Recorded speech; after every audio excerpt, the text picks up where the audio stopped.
Good evening, folks. My name is Tiffany Daniels, also known as the Lady Autist, and this is another episode of Spilling Tea.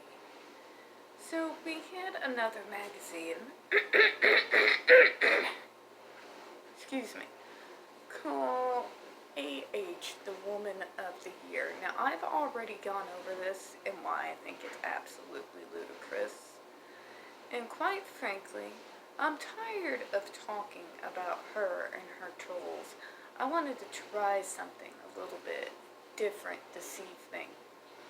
By the way, before I start, I feel like that me, as an autistic, who is constantly being told that we see everything in absolute black and white, having to be one of the people that comes out and having to do a video like this should really have a lot of feminists of this day and age, this fourth wave, fifth wave, sit down and have themselves a good long think. Now, I remember, we're talking through the 80s and 90s, when feminism and woke culture, we'll call it, looked a whole lot different from what it has become. When we were talking about equal rights for equal pay, equal crimes for equal punishment, when we were talking about the stupidity of people getting busted for having a small amount of pot and being locked up for years, whereas people with bigger crimes were let out in 2 years. That sort of thing, you know? It was equal rights for equal pay. It was women deserve to have a voice at the table, especially regarding issues that have to do with us and our reproductive systems. Things that made logical sense, right? I'm sure we all remember that. I hope we do. And I was absolutely behind that. All of that made logical sense. As an autistic person, I don't ask, but I demand a seat at the table when it comes to issues and laws that have to do with people like myself. That's just right, fair, and logical. But what I have seen from feminism is the last few years, it's no longer about equality at all. You see it over and over again. Tear down the patriarchy, exalt the woman, tear down and destroy the man. So think about it. This is not the level playing field we were fighting for in the 80s and 90s and into the early 2000s. This is seesawing, but in the opposite direction. It is putting the female as top dog and making the man practically subservient almost. And I don't know if it's maybe this sense of revenge, maybe, that men had the power for so long and now it's our turn, or whatever nonsense you want to start with. But it's black and white. It really is. You've gone from wanting equality with men to turning men into the ultimate boogeyman. Men are the enemy. Men are evil. To the point that a man cannot even defend himself against false allegations, can lose his livelihood, lose his kids, lose his home, all in this effort to destroy the patriarchy. And it's absolute nonsense. It's more than just heartbreaking. It's completely illogical.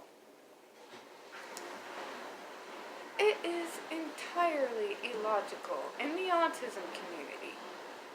especially when I had more political role up in my state capital.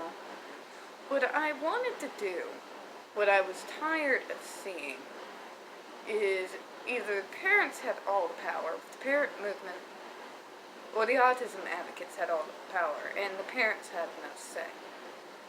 And I thought, no, there's two different sides that are part of the whole picture. Ultimately, if you look at the goals, everybody wanted the same thing, but they were so much anger between the two sides that the fighting has turned into what it is now, where you have parents that are straight out of the gate too alienated to actually be willing to come to the table and talk about the things that we do hold in common, so we can make the logical, common sense laws that will help everyone in the autism community. Well, you have the same thing going on right now with the whole feminism, men versus women. It shouldn't be women versus men, men versus women. It should be a conversation, perhaps even a painful conversation. We have let anger, instead of our logic, overrule our movements. Let me say that again.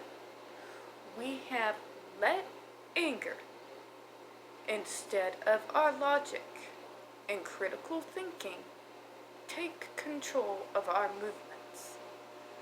Now, anyone knows that anger overpowers the rational mind.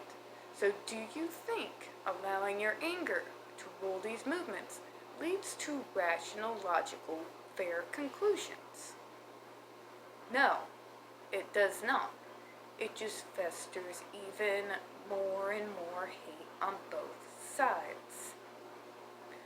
What we need to be doing is all realizing that we are all adults and that we all have different things we contribute to society, both men and women. And women, we've got to understand that us tearing down men is not going to make us equal. That is not going to make us equal. Many men that have grown up in my age group are not looking to cast women down and rule over them. That's nonsense. They grew up, a lot of them, in single parents' homes, their mom doing the providing. They have seen and have advocated heavily on a lot of the issues that women face. A lot of them stood beside their mothers and have worked alongside them, they say. Absolutely equal work for equal pay. What upsets a lot of feminists is when those same men say, also, equal crimes means equal consequences. Let me say that again. Equal crimes, equal consequences. Now, that can be literally in a court of law, or even in the court of public opinion.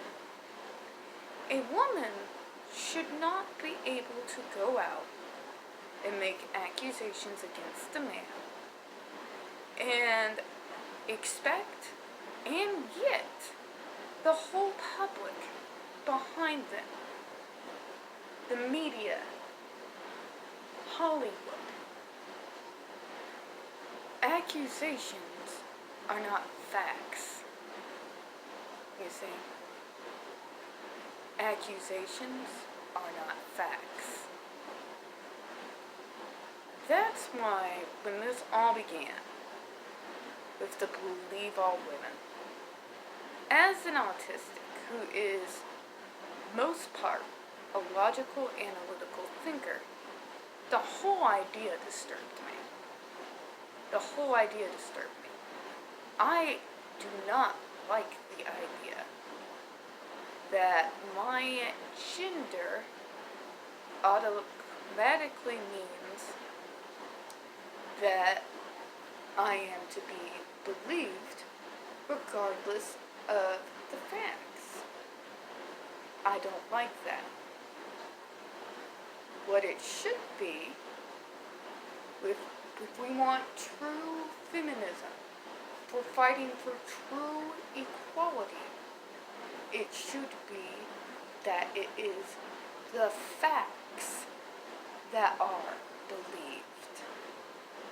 It should be, the evidence should be believed. And on an equal playing ground, both sides of the story should be heard and the facts reviewed before a conclusion is made. We should not live in a world where this destroy the patriarchy, destroy all men, has taken things over to the point that you can smear and destroy somebody's life before the facts are even out. This is dangerous because, ladies, what happens when that whole thing of what comes around goes around gets aimed at us? What happens then? How would you feel if you were in someone like JD's situation, where you, based on your gender, were suddenly torn apart by the press, by the media, by Hollywood, blackballed, everything else, simply because of an accident of birth? And due to that accident of birth, which is what gender is, all of a sudden, regardless of what the facts actually are, it's the woman that's going to be believed.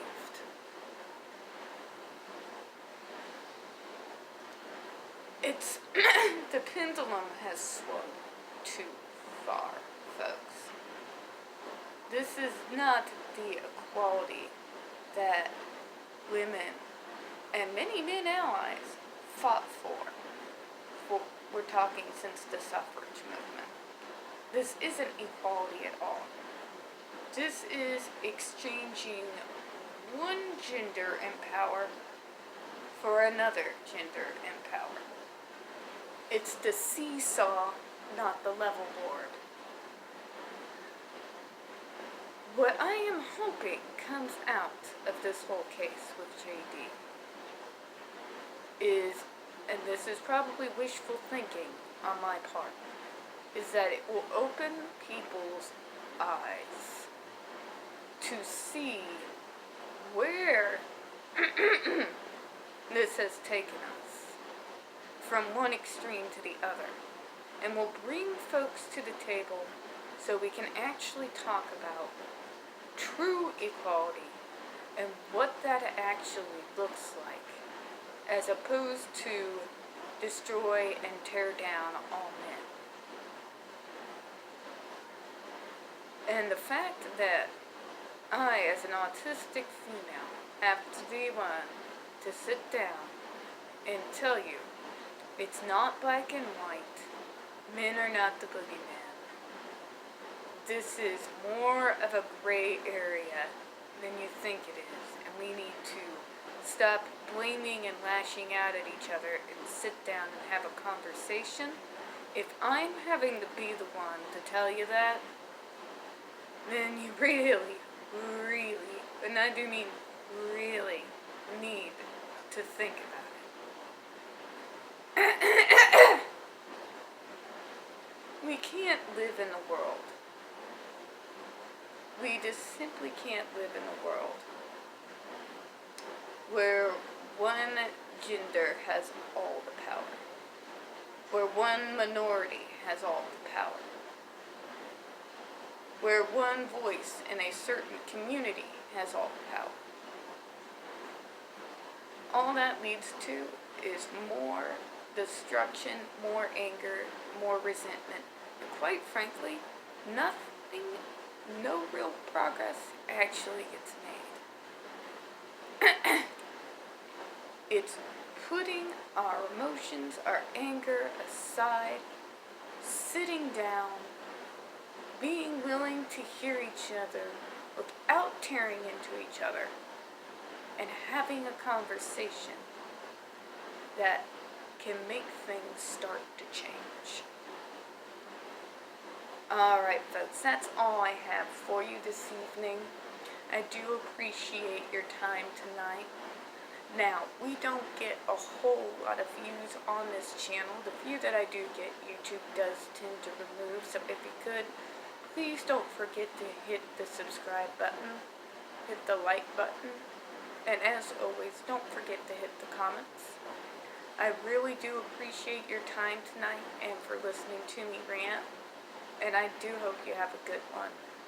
Also, shout out to Stevie J. Rob, Brilliant Stream, all of you, Darth, Greg, Dan, Spiritually Empowered Coaching, Les, and Shelby, and everyone.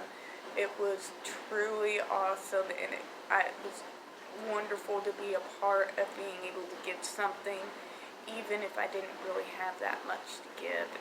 Still, thank you for giving me that opportunity and for being able to just be friends with you guys.